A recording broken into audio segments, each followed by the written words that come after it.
स्वाध्याय टीवी।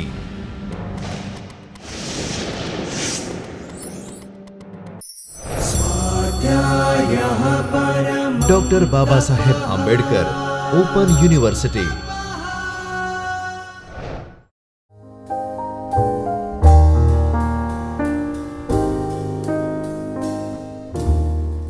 નમસ્કાર વિદ્યાર્થી મિત્રો ડૉક્ટર બાબા સાહેબ આંબેડકર ઓપન યુનિવર્સિટીમાં આપનું સ્વાગત છે। મિત્રો, આપણે સમાજશાસ્ત્ર વિષય અંતર્ગત આજે આપણે સમાજશાસ્ત્રનો અન્ય વિજ્ઞાનો સાથેનો સંબંધ વિશે જાણીએ। મિત્રો, આ વિષય તમને જીપીએસસી તથા યુપીએસસીના તૈયારીના ભાગરૂપે સમાજશાસ્ત્ર એ શું છે એ આપણે ગયા વ્યાખ્યાનોમાં પણ જોયું। એનો ઉદ્ભવ વિકાસ, ભારતમાં એનો ઉદ્ભવ વિકાસ, ગુજરાતમાં ઉદ્ભવ વિકાસ, આ બધી પ્રક્રિયાઓને અંતે હવે સમાજશાસ્ત્રનો અન્ય વિજ્ઞાનો સાથેનો સંબંધ આપણે તપાસીએ। એ તપાસતા તમને એટલું જાણવા મળશે કે સમાજશાસ્ત્ર અન્ય વિજ્ઞાનો સાથે કઈ રીતે જોડાયેલું છે, અન્ય વિજ્ઞાનો વચ્ચેનો સમાજશાસ્ત્ર અને અન્ય વિજ્ઞાનો વચ્ચેનો તફાવત કયા પ્રકારનો છે અને એકબીજા પ્રત્યે પરસ્પર અવલંબન કયા પ્રકારનું છે એ પણ તમે જાણી શકશો। તો સૌપ્રથમ આપણે જોઈએ તો સમાજશાસ્ત્રનો અન્ય વિજ્ઞાનોનો સાથેનો સંબંધમાં સમાજશાસ્ત્રનો અર્થશાસ્ત્ર સાથેનો સંબંધ આપણે જોઈએ। એમાં કેટલાક મુદ્દાઓ છે, એ મુદ્દાઓ વિશે પહેલાં ચર્ચા કરી લઈએ। એ મુદ્દાઓમાં સમાજમાં માનવી પોતાની જરૂરિયાતો સંતોષવા આર્થિક પ્રવૃત્તિ કરે છે। અર્થશાસ્ત્ર વ્યક્તિ અને સમાજની આ આર્થિક પ્રવૃત્તિ અને તેમાંથી ઊભા થતા આર્થિક પ્રશ્નોનો અભ્યાસ કરે છે। સમાજશાસ્ત્ર અર્થ અને કલ્યાણ વચ્ચેના સંબંધો શોધવા માટેના પ્રયત્નો કરતું રહે છે। સમાજશાસ્ત્ર આર્થિક પરિબળો અને સમાજ વચ્ચેના આંતરસંબંધો તપાસવાનો પણ પ્રયત્ન કરે છે। એ જ રીતે સમાજશાસ્ત્ર સમાજની બધી સામાજિક પ્રવૃત્તિઓનો અભ્યાસ કરે છે, જ્યારે સમાજમાં વ્યક્તિઓ વચ્ચે થતી આર્થિક પ્રવૃત્તિઓ, બજારની સમાજ પર અસર વગેરે જેવી બાબતોને સમજવાનો પ્રયત્ન કરે છે। આમ એ રીતે સમાજશાસ્ત્ર અર્થશાસ્ત્ર વચ્ચેનો કઈ રીતે સંબંધ છે એ મુદ્દામાં જોઈએ તો અર્થશાસ્ત્ર મોટે ભાગે એનું પરિપ્રેક્ષ્ય જોઈએ તો બજારની આખી વ્યવસ્થા છે, બજાર વ્યવસ્થા, સાદા સમાજની હાટ બજારની જે વ્યવસ્થા હતી, આદિવાસી સમાજની જ્યારે વાત કરીએ તો એમની એક આખી આર્થિક પ્રવૃત્તિ યાંત્રિક એકતા પર રચાયેલી હતી। એટલે કે કુદરતી સંસાધનો પરથી પોતાની જીવન જરૂરિયાતને લગતી વસ્તુ એકઠી કરવી, સમૂહમાં એની આર્થિક પ્રવૃત્તિઓ કરવી, કેટલીક શિકારી જીવન અવસ્થાઓ દરમિયાન પણ એ જ પ્રવૃત્તિઓ થતી અને ઘરે આવ્યા સુધીની જે પ્રક્રિયાઓ થતી હતી એ પ્રક્રિયાનો અનુસંધાને સ્ત્રી અને પુરુષ વચ્ચેની જે શ્રમ વિભાજનની પ્રણાલી હતી એ આર્થિક પ્રક્રિયાના અનુસંધાને સાદા સમાજની હતી। વખતો વખત જ્યારે માનવીએ વિકાસ કર્યો છે ત્યારે એમની આર્થિક પ્રવૃત્તિઓમાં ફેરફાર થતો ગયો છે અને આજે અનુઆધુનિક સમાજની જ્યારે અર્થવ્યવસ્થાની વાત કરીએ ત્યારે એ અર્થવ્યવસ્થામાં ખૂબ જ જટિલ પ્રકારની શ્રમ વિભાજન આધારિતની અર્થવ્યવસ્થા ઊભી થયેલી જોવા મળે છે।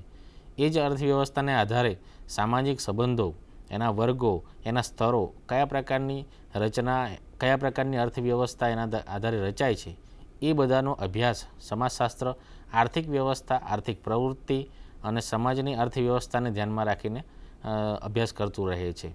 આમ સમાજશાસ્ત્રનો અર્થશાસ્ત્ર સાથેનો સંબંધ એ રીતે પણ આપણે જોઈએ। બીજું કે આર્થિક પરિબળો અને સમાજ વચ્ચેના જે આંતરસંબંધો જે છે એ આંતરસંબંધો વચ્ચેનો પ્રયત્નોનો પણ અભ્યાસ સમાજશાસ્ત્ર કરે છે। એટલે અર્થ અને કલ્યાણ વચ્ચેના સંબંધો શોધવા માટેના પ્રયત્નો, દાખલા તરીકે આર્થિક પ્રવૃત્તિને ધ્યાનમાં રાખીને ભારતીય પરિપ્રેક્ષ્યમાં જોઈએ તો ભારતનું બંધારણ વેલફેર સ્ટેટ તરીકે ઓળખાયેલું છે, એટલે કલ્યાણકારી રાજ્ય।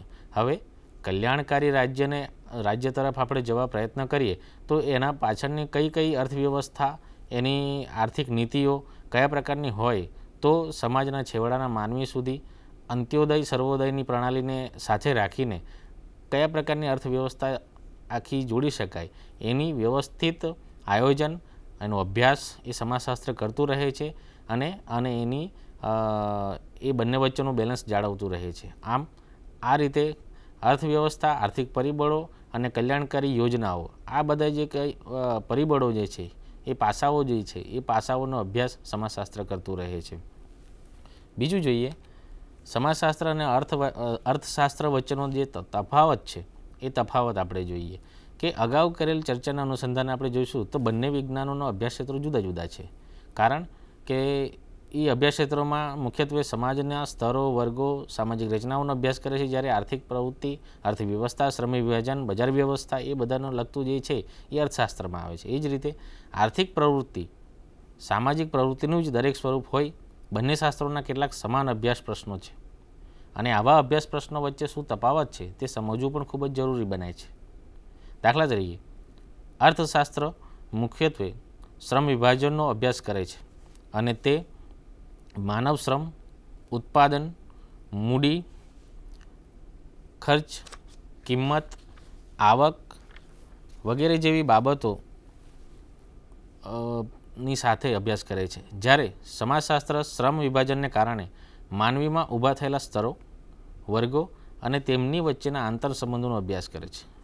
મેં આગળ જેમ આપણે કહ્યું તેમ અર્થવ્યવસ્થા જે છે, ઉત્પાદન, ખર્ચ, એમની મૂડી વ્યવસ્થા અને એની સાથે સંકળાયેલી આર્થિક પ્રવૃત્તિનો અભ્યાસ કરે છે, જ્યારે સમાજશાસ્ત્ર એ બધી વ્યવસ્થાઓ સાથે જોડાયેલા સામાજિક સ્તરો, સામાજિક વર્ગો, અર્થવ્યવસ્થા અને સામાજિક વર્ગો વિશે આપણે અગાઉ જ્યારે વાત કરી હતી એ રીતે કાર્લ માર્ક્સને તમે વિસ્તારથી વાંચો તો આખી મૂડીવાદી વ્યવસ્થા, મૂડીવાદ, કેપિટાલિઝમની જે વાત છે અને એના કારણે આર્થિક વર્ગો રચાય છે, ઉચ્ચ વર્ગ, મધ્યમ વર્ગ, નિમ્ન વર્ગ, એ બધા વર્ગો વિશે તમારે જાણવું હોય તો જાણીતા આપણા જે સમાજશાસ્ત્રી છે કાર્લ માર્ક્સ, એને વિસ્તારથી વાંચવો પણ ખૂબ જરૂરી બને છે.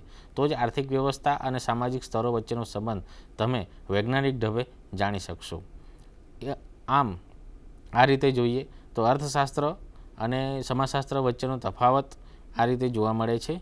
બીજું કે સમાજશાસ્ત્ર અને અર્થશાસ્ત્ર વચ્ચેનો, બંને વિજ્ઞાનો વચ્ચેનો પરસ્પર સંબંધ કયા પ્રકારનો છે એ આપણે સમજીએ. પહેલાં આર્થિક પ્રવૃત્તિ સામાજિક પ્રવૃત્તિનું જ એક સ્વરૂપ છે.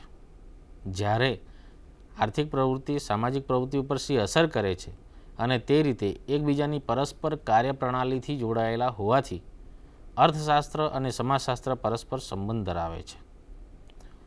માંગ અને પુરવઠાને આધારે સમાજની જરૂરિયાતોને સમજવા માટે અર્થશાસ્ત્ર ઉપયોગી નીવડે છે. આમ આ બધી પ્રક્રિયાઓને કારણે બંને વિજ્ઞાનોનો પરસ્પર સંબંધ જોડાયેલો જોવા મળે છે. મિત્રો, મુખ્યત્વે માંગ અને પુરવઠાની જ્યારે વાત આવે છે ત્યારે જે દેશ, સમૂહ, રાજ્ય કે પછી વૈશ્વિક લેવલે કોઈ પણ જીવન જરૂરિયાતની ભૌતિક વસ્તુઓ હોય, એ ભૌતિક વસ્તુઓમાં એકબીજા દેશો સાથે સંકળાયેલી આર્થિક વ્યવસ્થા, એકબીજા રાજ્યો સાથે સંકળાયેલી આર્થિક વ્યવસ્થા, એકબીજા જિલ્લાઓ સાથે સંકળાયેલી આર્થિક વ્યવસ્થા, એમાં માંગ અને પુરવઠાનો જે આખી પ્રક્રિયા જે છે એ આર્થિક પ્રક્રિયા આધારિત રચાયેલી જોવા મળે છે.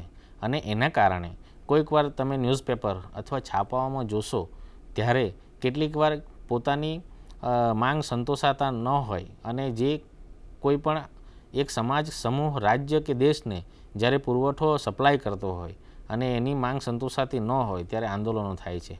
અને એ આંદોલનને કારણે દાખલા તરીકે ટ્રાન્સપોર્ટેશનની વ્યવસ્થા હોય, એક માર્કેટમાંથી બીજી માર્કેટ એટલે કે એક બજારમાંથી બીજા બજારમાં શાકભાજી કે કઠોળ કે પછી બીજું કોઈ અનાજ પહોંચાડવાની પ્રક્રિયામાં વિલંબ ઊભો થાય કે આંદોલનો ઊભા થાય અને એને કારણે સમાજમાં શી અસર થાય.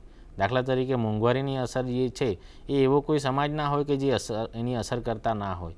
એ મોંઘવારી ક્યારે વધે છે કે જ્યારે એની અછત સર્જાતી હોય, અથવા તો કેટલીક આર્થિક નીતિઓ અથવા તો રાજકીય નીતિઓને કારણે પણ કેટલીક પ્રોસેસ, આ બધી પ્રક્રિયાઓ થતી હોય છે. અને આ માંગ અને પુરવઠાની જે પ્રક્રિયાઓ છે એના કારણે સમાજ પર કયા પ્રકારની અસરો સર્જાય છે, એ અસરોને કારણોના પરિણામો શું, એ કાર્યકારણના સંબંધો શું, એની ઘટનાઓ પાછળના કારણો કયા હોય, એ બધી વ્યવસ્થિત સૈદ્ધાંતિક રીતે સમજવા માટે સમાજશાસ્ત્ર ખૂબ જ ઉપયોગી નીવડે છે. આમ સમાજશાસ્ત્ર અને અર્થશાસ્ત્ર વચ્ચેનો સંબંધ, પરસ્પર સંબંધ અને એનો તફાવત આપણે જોયો. એ જ રીતે અર્થશાસ્ત્ર પછી જે છે એમાં મુખ્યત્વે બીજું વિજ્ઞાન જે છે એ વિજ્ઞાનમાં સમાજશાસ્ત્ર અને માનવશાસ્ત્ર વચ્ચે સંબંધ, એનો તફાવત વગેરે વિશે સમજણ મેળવીએ. સમાજશાસ્ત્ર અને માનવશાસ્ત્ર, એમાં સમાજશાસ્ત્ર અને માનવશાસ્ત્ર જોડિયા બહેનો તરીકે ઓળખાય છે. એનું કારણ આપણે વિશદ ચર્ચાઓ તરીકે પાછળથી કરીશું, પણ માનવશાસ્ત્ર માનવીનો અભ્યાસ કરે છે અને માનવશાસ્ત્ર માનવીની ઉત્પત્તિ, વિકાસ અને તેના સર્વસર્જનોનો અભ્યાસ કરે છે. માનવશાસ્ત્રની મુખ્યત્વે 3 શાખાઓ છે. એમાં શારીરિક માનવશાસ્ત્ર, પ્રાગૈતિહાસિક પુરાતત્વ વિજ્ઞાન અને સાંસ્કૃતિક માનવશાસ્ત્ર. આ 3 જે શાખાઓ જે છે એ શાખાઓમાં મુખ્યત્વે શારીરિક માનવશાસ્ત્ર, પ્રાગૈતિહાસિક પુરાતત્વ વિજ્ઞાન અને સાંસ્કૃતિક માનવશાસ્ત્ર. હવે આ 3 શાખાઓના અનુસંધાને કેટલીક વખત વિનયન પ્રવાહોની વાત કરીએ ત્યારે સમાજ માનવશાસ્ત્રની વાત આવે છે. હવે સમાજ માનવશાસ્ત્ર જે છે એ સમાજ માનવશાસ્ત્રમાં માનવીની ઉત્પત્તિથી લઈને એની સંસ્કૃતિ સુધીનો અભ્યાસ માનવશાસ્ત્ર રીતે કરાય છે. જ્યારે સમાજશાસ્ત્રમાં માનવીની કૌટુંબિક વ્યવસ્થાથી લઈને કુટુંબ સંસ્થા, લગ્ન સંસ્થા, ધર્મ સંસ્થા, રાજ્ય સંસ્થા વગેરે જેવી સંસ્થાઓનો અભ્યાસ એ સમાજશાસ્ત્ર કરે છે. જ્યારે માનવશાસ્ત્ર માનવીની ઉત્પત્તિની ઉત્ક્રાંતિ અને એની સંસ્કૃતિ સુધીનો, એટલે કે આદિમ સમાજથી લઈને આધુનિક સમાજ સુધીની જે પ્રક્રિયાઓ થઈ, એના સંસ્કૃતિમાં શું પરિવર્તનો આવ્યા, એના સંસ્કૃતિને કારણે એની સંબંધોની જે વ્યવસ્થા જે છે એ સંબંધોની વ્યવસ્થામાં શું પરિવર્તનો આવ્યા, એ વ્યવસ્થામાં કયા પ્રકારની સ્થિતિ જોવા મળે છે, અથવા તો કેટલીક વખત ભંગાણની પરિસ્થિતિ પણ જોવા મળે છે. તો એ ભંગાણની પરિસ્થિતિ થવાના કારણો કયા છે, એ કારણોનો પણ વ્યવસ્થિત અભ્યાસ માનવશાસ્ત્ર કરે છે. આમ વિશ્વના દેશોમાં જ્યારે મિત્રો વાત કરીશું તો એન્થ્રોપોલોજી જે છે એ વિજ્ઞાન શાખા દ્વારા ભણાવાતો એક આખો વિષય છે. જ્યારે ભારતીય પરિપ્રેક્ષ્યમાં કેટલીક વિદ્યા શાખાઓ જે છે, કેટલીક વિદ્યાની સંસ્થાઓ જે છે, વિશ્વવિદ્યાલયો, એમાં વાણિજ્ય વિનયન વ્યવસ્થામાં આધારિત, એટલે કે આર્ટ્સને ધ્યાનમાં રાખીને ભણાવાતા વિષયોમાં પણ જોવા મળે છે. આમ સમાજશાસ્ત્ર અને માનવશાસ્ત્રની આ આખી એમનો વચ્ચેનો સંબંધ આપણે જોઈએ તો એમના વચ્ચેનો સંબંધમાં મુખ્યત્વે માનવશાસ્ત્ર માનવીની ઉત્પત્તિથી માંડીને વર્તમાન સમય સુધીના માનવીની શારીરિક, સામાજિક અને સાંસ્કૃતિક જીવનનો અભ્યાસ કરતું શાસ્ત્ર છે. એ જ રીતે સમાજશાસ્ત્ર માનવ સમાજનો અભ્યાસ કરે છે. તેમાં સમાજની રચના અને કાર્ય, વિભિન્ન જૂથો વચ્ચેના સંબંધો, તેમાં આવતા પરિવર્તનો વગેરેનો વ્યવસ્થિત અભ્યાસ કરતું શાસ્ત્ર છે. આમ માનવશાસ્ત્ર માનવીની ઉત્પત્તિથી માંડીને, અગાઉ મેં કહ્યું તેમ કે ઉત્પત્તિથી માંડીને અત્યાર સુધીની જે અવસ્થાઓ જે છે એ અવસ્થાઓમાં એમની સંસ્કૃતિમાં શું પરિવર્તન આવ્યા, એ સંસ્કૃતિમાં વચ્ચેના પરિવર્તનને કારણે એકબીજા સમાજો વચ્ચેને કઈ કઈ પ્રક્રિયાઓ થઈ, એમના લગ્ન, ધર્મ, રાજ્ય અથવા તો નીતિને લગતા કેટલાક પ્રશ્નો હોય, એ બધી બાબતો જે છે, અથવા તો જ્ઞાતિને લગતા જે કંઈ પ્રશ્નો હોય, એ બધી બાબતોમાં કયા પ્રકારનું પરિવર્તન આવ્યું, એ પરિવર્તનોનો વ્યવસ્થિત અભ્યાસ કરતું શાસ્ત્ર માનવશાસ્ત્ર છે. એ જ રીતે સમાજશાસ્ત્ર અને માનવશાસ્ત્ર વચ્ચેનો આપણે સંબંધ જોઈએ. સમાજશાસ્ત્ર અને માનવશાસ્ત્ર વચ્ચેનો સંબંધની સાથે તફાવત પણ જોવો જોઈએ. એ સંબંધને આગળ આપણે 2 મુદ્દામાં જોયો. એ જ રીતે તફાવત પણ જે છે એ તફાવતમાં સમાજશાસ્ત્ર અને માનવશાસ્ત્ર વચ્ચેનો જે તમે જોઈ શકો છો, એ તફાવતમાં સમાજશાસ્ત્ર સામાજિક સંબંધોની વ્યવસ્થાનો અભ્યાસ કરે છે. માનવશાસ્ત્ર માનવી અને તેની સંસ્કૃતિનો અભ્યાસ કરે છે. સમાજશાસ્ત્ર સંસ્કૃતિનો પણ અભ્યાસ કરે છે, જ્યારે માનવશાસ્ત્ર સામાજિક રચના અને કાર્યોનો અભ્યાસ કરે છે. સમાજશાસ્ત્ર સંસ્કૃતિના અભ્યાસમાં સામાજિક સંબંધોની વ્યવસ્થાને કેન્દ્રમાં રાખે છે. માનવશાસ્ત્ર માનવીની સંસ્કૃતિ જ તેના અભ્યાસનું કેન્દ્ર બિંદુ છે. ઉપરાંત માનવશાસ્ત્ર વિભિન્ન સમાજોના બધા પાસાઓનો સમગ્ર રીતે અભ્યાસ કરે છે. જ્યારે સમાજશાસ્ત્ર ઉદાહરણરૂપ જોઈએ તો આદિવાસી સમૂહના લોકોની સામાજિક સંબંધોની જે વ્યવસ્થા છે, તેના પેઠા જૂથો જે છે, જૂથો વચ્ચેના પારસ્પરિક સંબંધો છે, ધોરણો, મૂલ્યો, સ્તર રચના કયા સ્વરૂપની છે, તેને ધ્યાનમાં રાખીને અભ્યાસ કરે છે. એ જ રીતે માનવશાસ્ત્રમાં ઉદાહરણ જોઈએ તો કોઈપણ એક આદિવાસી સમૂહનો અભ્યાસ તે કરે છે, ત્યારે તેનું કુટુંબ, લગ્ન, ધર્મ, અંધશ્રદ્ધાનું પ્રમાણ, એમની કલા, એમની અર્થવ્યવસ્થા, એમની માન્યતાઓ, ભાષા, સંગીત, નૃત્ય વગેરે સંસ્કૃતિના ઢબનો જ ઉપયોગ કરે છે, સાંસ્કૃતિક ઢબનો જ ઉપયોગ કરે છે. આમ સમાજશાસ્ત્ર અને માનવશાસ્ત્ર વચ્ચેના સંબંધમાં જોઈશું તો આ બધી પ્રક્રિયાઓ જે છે, મુખ્યત્વે બેઝિક આપણે જોઈએ તો સમાજશાસ્ત્ર તેની કુટુંબથી લઈને એની લગ્ન, રાજ્ય, ધર્મ, જ્ઞાતિ વગેરે જેવી સંસ્થાઓ જે છે એ સંસ્થાઓનો અભ્યાસ કરે છે. જ્યારે માનવશાસ્ત્ર જે છે એ માનવશાસ્ત્ર હંમેશા એને સંસ્કૃતિને જ ધ્યાનમાં રાખીને મોટેભાગે તેનો વૈજ્ઞાનિક રીતે અભ્યાસ કરવાનો પ્રયત્ન કરે છે. આમ સરળ રીતે જોઈએ તો માનવશાસ્ત્ર જે છે એ માનવશાસ્ત્ર આદિમ સંસ્કૃતિ જે છે, આદિવાસી સમાજની સંસ્કૃતિથી લઈને એમના રચના અને કાર્ય અને કારણ વગેરે જેવા સંબંધોને લઈને સાંસ્કૃતિક ઢબે જ એનો વ્યવસ્થિત વૈજ્ઞાનિક રીતે અભ્યાસ કરવાનો પ્રયત્ન કરે છે. આમ સમાજશાસ્ત્ર અને માનવશાસ્ત્રનો ભેદ આ રીતે જોવા મળે છે. વધારાની જે માહિતી જે છે એ માહિતી તમારી મિત્રો સમાજશાસ્ત્રનો જે માનવશાસ્ત્ર સાથેના સંબંધો જે છે એને લગતા જે કંઈ પણ વૈજ્ઞાનિક સમાજ વિજ્ઞાનીઓએ લખેલા અથવા તો માનવશાસ્ત્રીઓએ લખેલા પુસ્તકો જે છે એ પુસ્તકો મેળવીને વ્યવસ્થિત રીતે તમે અભ્યાસ કરી શકો છો. તો આ હતો સમાજશાસ્ત્ર અને માનવશાસ્ત્ર વચ્ચેનો સંબંધ. હવે સમાજશાસ્ત્ર અને માનવશાસ્ત્ર વચ્ચેનો સંબંધની જ્યારે વાત આવે છે ત્યારે આ બધી પ્રક્રિયાઓને સમજવી ખૂબ જ જરૂરી બને છે. હવે જોઈએ સમાજશાસ્ત્રનો મનોવિજ્ઞાન સાથેનો સંબંધ. સમાજશાસ્ત્રનો મનોવિજ્ઞાન સાથેનો જે સંબંધ છે એ હવે સમાજશાસ્ત્રને આપણે વ્યવસ્થિત રીતે સમજી શક્યા છીએ, પણ મનોવિજ્ઞાન એટલે શું એ પણ ખૂબ જ વિસ્તારથી સમજવું ખૂબ જ જરૂરી છે. સૌપ્રથમ કદાચ ધોરણ 11 અને 12ના વિષયોમાં આપના વિષયો આવી શક્યા હોય કે ભાઈ મનોવિજ્ઞાન એટલે શું, તો સમાજશાસ્ત્રમાં પણ એક વિષય જે છે એ સમાજલક્ષી મનોવિજ્ઞાન એટલે સમાજશાસ્ત્ર સાથે જોડાયેલું જે વર્તનનું જે સમાજશાસ્ત્ર છે એ વર્તનના સમાજશાસ્ત્રને લઈને એક આખું પ્રશ્નપત્ર અથવા તો પેપર સૈદ્ધાંતિક રીતે સમાજલક્ષી મનોવિજ્ઞાન પણ ભણાવવામાં આવે છે સમાજશાસ્ત્રીય શાખાઓમાં. હવે એમનો વચ્ચેનો સંબંધ જે છે એ સંબંધ જોઈએ. મનોવિજ્ઞાન માનવીના વર્તનનો અભ્યાસ કરે છે. સામાન્ય મનોવિજ્ઞાન વ્યક્તિની માનસિક પ્રક્રિયાઓ, પ્રત્યક્ષીકરણ, સ્મૃતિ, લાગણી, પ્રેરકો, વિચાર ક્રિયા, શીખવાની ક્રિયા વગેરેનો અભ્યાસ કરે છે. બીજી રીતે કહીએ તો માનસિક પ્રક્રિયાઓ પર સમાજની શી અસર હોય છે તે લક્ષમાં લેતું નથી. મનોવિજ્ઞાનની બીજી શાખા સમાજલક્ષી મનોવિજ્ઞાન સમાજમાં રહેતી વ્યક્તિના વર્તનનો અથવા તો વ્યક્તિના જૂથ જીવનનો, જૂથના ધોરણો, મૂલ્યો, ધ્યેયો વગેરેના સંદર્ભમાં અભ્યાસ કરે છે. આમ સમાજશાસ્ત્ર જે છે એ સમાજશાસ્ત્રની સાથે મનોવિજ્ઞાન, મેં આગળ કહ્યું તેમ સમાજલક્ષી મનોવિજ્ઞાનની જ્યારે વાત આવે છે એટલે કે માનવીના વર્તન સાથે જોડાયેલું, માનવીના વર્તનનો વૈજ્ઞાનિક રીતે અભ્યાસ કરતું શાસ્ત્ર છે. કેટલીક ઘટનાઓ જે છે એ ઘટનાઓ મિત્રો હું જણાવવા માગું છું. જ્યારે પણ એનોમીની સ્થિતિ સર્જાય, એનોમી એટલે એક એવી અવસ્થા કે જે અણધાર્યા પરિણામો સર્જે છે, માનવીની અથવા તો સમાજની ઘટનાઓ સાથે જોડાયેલી હોય અને એ સમાજની ઘટનાઓ અણધાર્યા પરિણામો આવે છે. દાખલા તરીકે અતિ સફળતા થઈ હોય, કોઈકને લોટરી લાગી હોય અને કરોડપતિ થઈ ગયા હોય, તો અચાનક એમની અવસ્થા અથવા તો એમના વર્તનમાં જે ફેરફાર આવે છે એ ફેરફાર કયા કારણોસર આવે, એની પ્રકૃતિમાં કયા પ્રકારના પરિવર્તનો આવી જાય છે, એ પરિવર્તનોનો વ્યવસ્થિત વૈજ્ઞાનિક રીતે અભ્યાસ કરતું શાસ્ત્ર જે છે એ આખું સમાજલક્ષી મનોવિજ્ઞાન આખું અભ્યાસ કરે છે. એ જ રીતે જાપાનની હારાકેરી ઘટના જે છે, એ જાપાનની હારાકેરી ઘટના એક સાથે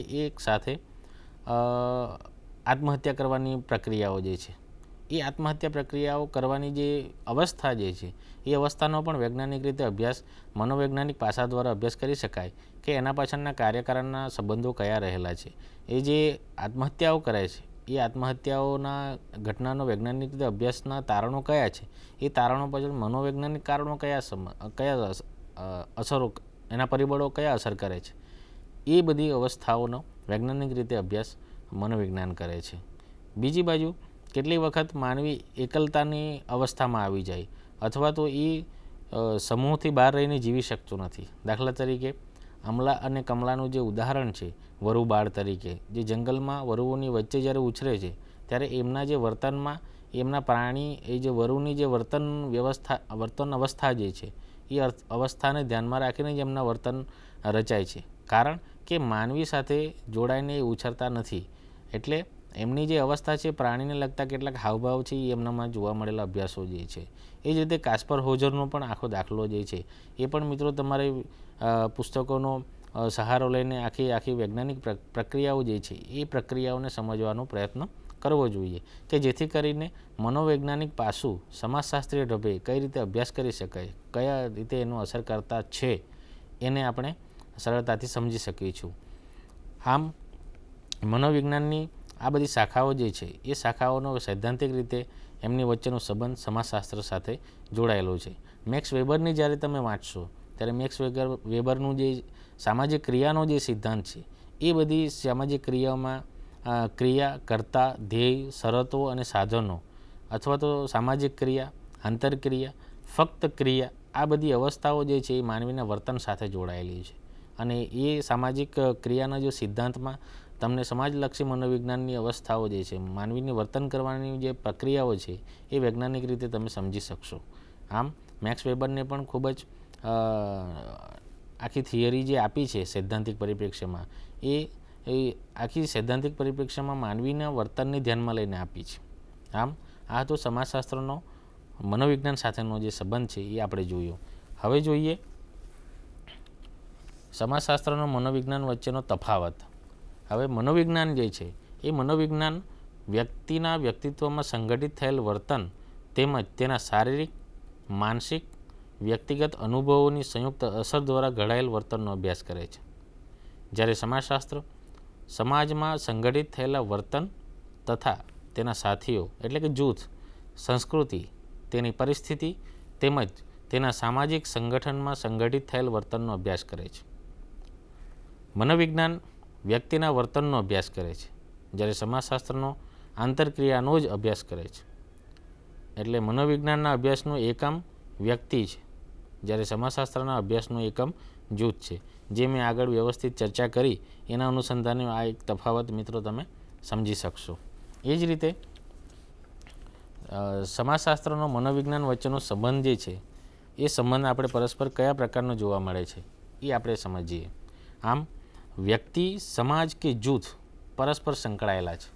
બંને શાસ્ત્રો એકબીજા પાસેથી માહિતીનું આદાન પ્રદાન કરે છે. સમાજશાસ્ત્ર વ્યક્તિત્વ વગેરેના અભ્યાસ માટેની માહિતી મનોવિજ્ઞાન પાસેથી મેળવે છે. મનોવિજ્ઞાન વ્યક્તિના વર્તનનો યથાર્થ રીતે સમજવા માટે જૂથને લક્ષમાં લે છે અને જૂથની માહિતી સમાજશાસ્ત્ર પાસેથી મેળવે છે. લોકમત, વલણો, ટોળું વગેરેના અભ્યાસમાં બંને શાસ્ત્રો વચ્ચેના ભેદ અદૃશ્ય થતો માલુમ પડે છે, છતાં એકબીજાથી પરસ્પર જોડાયેલા હોય છે. આમ આ બધી પ્રક્રિયાઓ જે છે એ પ્રક્રિયાઓમાં સમાજશાસ્ત્ર અને મનોવિજ્ઞાન વચ્ચેનો સંબંધ આપણે જાણી શક્યા. તો મિત્રો, ત્રણ વિજ્ઞાનો વચ્ચેનો સંબંધ સમાજશાસ્ત્ર સાથે કયા પ્રકારનો છે એ આપણે આજે માહિતી મેળવી. એમાં મુખ્યત્વે સમાજશાસ્ત્રનો અર્થશાસ્ત્ર સાથેનો સંબંધ, સમાજશાસ્ત્રનો માનવશાસ્ત્ર સાથેનો સંબંધ, સમાજશાસ્ત્રનો મનોવિજ્ઞાન સાથેનો સંબંધ. હવે આ ત્રણેય વિજ્ઞાનો વચ્ચેનો પરસ્પર તફાવત કયા પ્રકારનો છે અને એકબીજા પર પરસ્પર અવલંબન કયા પ્રકારનું છે, આ બધું કેટલીક આ વ્યાખ્યાનમાં આપણે જાણી શક્યા. એની વ્યવસ્થિત માહિતી આપણે સમાજશાસ્ત્રના કેટલાક પુસ્તકો દ્વારા પણ મળી શકે એમ છે અને જે સૈદ્ધાંતિક માહિતી જે તૈયારીના ભાગરૂપે જે છે એ આપણા યુનિવર્સિટીના પુસ્તકોમાં પણ વ્યવસ્થિત રૂપે આપેલા છે, જેનો સંપર્ક કરીને સમાજશાસ્ત્રનો અન્ય વિજ્ઞાનો સાથેનો સંબંધ કયા પ્રકારનો છે એ તમે વ્યવસ્થિત જાણી શકશો. આજે આપણે સમાજશાસ્ત્રનો અન્ય વિજ્ઞાનો સાથેનો જે સંબંધ છે એ સંબંધને આપણે વ્યવસ્થિત રીતે જાણી શક્યા. તો આજે રજા આપો. ત્યાં સુધી આ જે તૈયારીના ભાગરૂપે સમાજશાસ્ત્રનો વિજ્ઞાનો સાથેનો સંબંધ આપ જરૂર તૈયાર કરશો એવી મારી આશા છે. ત્યાં સુધી રજા આપશો. નમસ્કાર. स्वाध्यायः परमं तपः।